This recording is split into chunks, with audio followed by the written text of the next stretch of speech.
Helm adalah sebuah benda yang dibutuhkan pengendara motor manapun di dunia.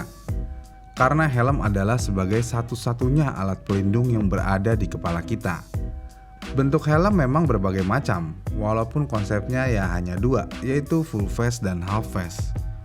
Ada yang bentuknya bulat, ada yang bentuknya agak runcing-runcing, bahkan ada yang bentuknya kayak tabung gas. Bentuk dari helm-helm tersebut tidak lain dan tidak bukan adalah untuk aerodinamis, khususnya di helm full face dengan sertifikat balap. Karena kalau lagi balapan, pembalap akan membutuhkan aerodinamika yang maksimal dan diupayakan tidak akan ada yang menghambat, termasuk helm itu sendiri. Makanya bentuknya macam-macam. Di video kali ini kita nggak akan ngebahas dari helm-helm tersebut atau membahas mana yang lebih baik, helm full face atau half face. Melainkan kita akan fokus pada salah satu helm ikonik aja nih yang paling favorit juga, yaitu Arai. Arai Helmet Ltd merupakan salah satu produsen helm terkemuka di dunia selama hampir 100 tahun. Arai Helm adalah perusahaan milik keluarga yang didirikan di Jepang pada tahun 1926 oleh Hirotake Arai. Perusahaan ini awalnya dimulai sebagai bisnis pembuatan topi dan kemudian mengalihkan fokusnya ke pembuatan helm sepeda motor. Dan pada tahun 1952, Arai Helmets memperkenalkan helm sepeda motor pertamanya yang terbuat dari seluloid dan memiliki interior kulit. Kemudian pada tahun-tahun berikutnya, perusahaan ini terus berinovasi dan meningkatkan kualitas helmnya dengan memasukkan bahan baru seperti fiberglass dan memperkuat lini produknya untuk mencakup helm berbagai jenis pengendara dan aktivitas. Dan baru pada tahun 1970-an, Arai Helmets mendapatkan pengakuan internasional ketika mulai mengekspor helmnya ke Amerika Serikat dan negara-negara lain. Perusahaan ini juga terlibat dalam olahraga motor yang menyediakan helm untuk para pembalap profesional di berbagai balap. Yaitu sih kisah singkatnya, karena ada suatu masa sekitar 40 tahun yang lalu ketika semua helm memiliki kemampuan perlindungan yang hampir sama. Dalam retrospeksi, Arai harus mengakui bahwa produk mereka hanya rata-rata pada saat itu. Namun, Mitch Arai merasa tidak puas dengan hanya menjadi rata-rata dan ingin Arai menjadi sesuatu yang lebih. Jadi pada tahun 1976, dia tidak hanya membuat keputusan untuk membuat Arai menjadi lebih baik, tetapi juga menetapkan tujuannya untuk menjadi helm nomor 1 di dunia. Akhirnya, Mitch Arai menetapkan tujuannya untuk membuat helm yang lebih baik. Bagi Arai, hal ini berarti menawarkan perlindungan yang lebih baik. Karena Arai sendiri sadar kalau keselamatan bagi pemotor itu wajib banget, khususnya di dunia balap. Ya, karena Arai ini adalah seorang pembalap motor juga. Jadi dengan pengalamannya di dunia balap dan pengalamannya dalam membuat helm, dia tahu bahwa kekuatan cangkang sangat penting untuk menahan penetrasi benda tajam dan mempertahankan bentuknya saat terjadi benturan. Oleh karena itu, Arai bekerja dengan mencoba membuat cangkang bulat yang kuat yang dibangun untuk dapat melirik objek, mengalihkan energi dan meminimalkan beberapa banyak energi langsung yang harus ditahan oleh helm. Ini adalah inti dari helm Arai yang dirancang dan dibangun yang tidak berubah hingga saat ini. Arai sangat fokus akan hal ini dan berpikir kalau kekuatan cangkang helm berhubungan langsung dengan ketebalan cangkang. Dan ketebalan cangkang yang konsisten memberikan peluang terbaik untuk mempertahankan bentuk dan menahan pukulan keras. Yang mana mereka mulai dengan mencoba merancang metode yang akan menghasilkan cangkang yang lebih konsisten. Khususnya ketebalan cangkang yang konsisten sangat sulit untuk dicapai pada saat itu. Mereka akhirnya bereksperimen selama berbulan-bulan. Bahkan setiap hari mereka selalu menghabiskan waktu hingga larut malam untuk mencoba menemukan solusi yang akan menghasilkan ketebalan cangkang yang konsisten.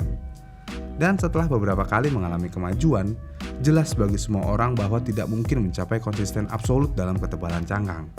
Jadi Mitch yang menerapkan pemeriksaan kontrol kualitas ganda pada setiap cangkang helm, yang mana ini untuk mengidentifikasikan ketidakkonsistenan dengan lebih baik sehingga dapat diperbaiki.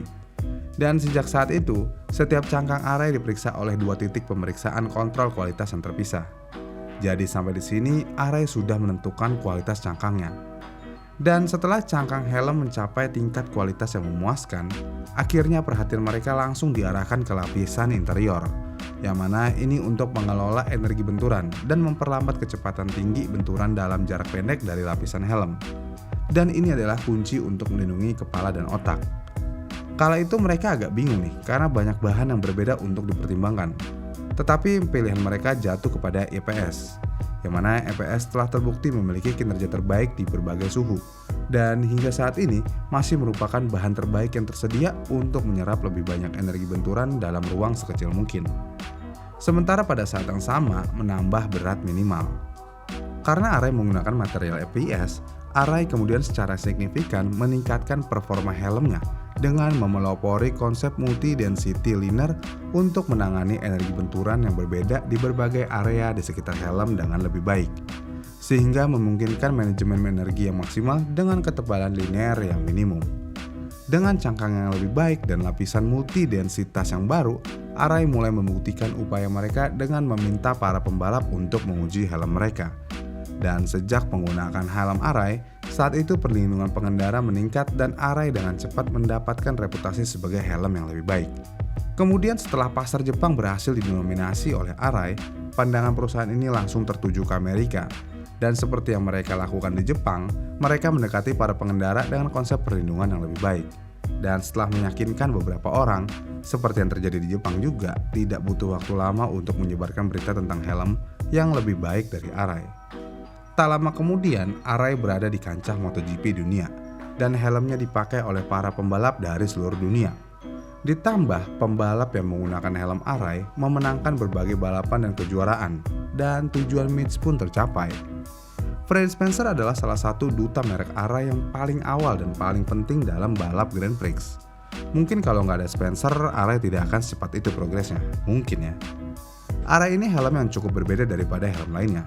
Salah satu perbedaannya adalah pada dasarnya ya cangkang helm Array itu sendiri yang direferensikan sebagai R75, yang mana R75 menetapkan kriteria bentuk cangkang yang lebih bulat dan lebih halus, yang lebih cocok untuk menghadapi realitas kecelakaan yang sebenarnya. Dan juga desain cangkang helm yang lebih bulat dan lebih halus lebih mampu menghindari rintangan, meluncur lebih mudah di atas permukaan yang tidak rata, meminimalkan energi tumbukan yang dikirim langsung ke helm, serta mengurangi gaya rotasi yang berlebihan. Jadi inilah alasannya kenapa helm Array itu lebih bulat daripada helm-helm lainnya yang ada di pasaran saat ini. Array tidak akan berubah konsep helmnya sampai kapanpun, karena fokus pada keselamatan adalah ciri khas Array selama bertahun-tahun. Jadi model nomor 2 sih sebenarnya, walaupun begitu ya tetap aja keren nih helm. Gara-gara konsistensi Array lah, jadi sekarang beberapa pembalap USBK, pembalap MotoGP bahkan pembalap go-kart sudah sangat mempercayai merek Array. Ditambah, beberapa gelar kejuaraan dunia dan kemenangan di semua seri motorsport dan berbagai macam produk yang unik dan berkualitas tinggi, membuat helm Array menjadi produk yang sangat didambakan dan menilai tinggi.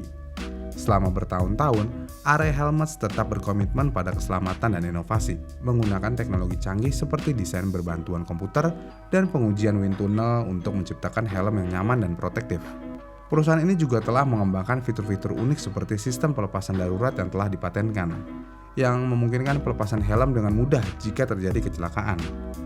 Saat ini, Array Helm dikenal dengan helm buatan tangan berkualitas tinggi yang dirancang untuk memenuhi kebutuhan pengendara dari semua tingkatan.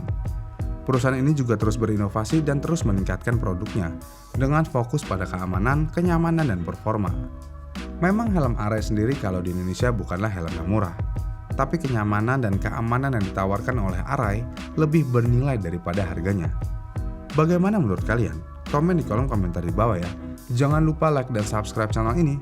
Terima kasih sudah menonton, sampai jumpa di video selanjutnya.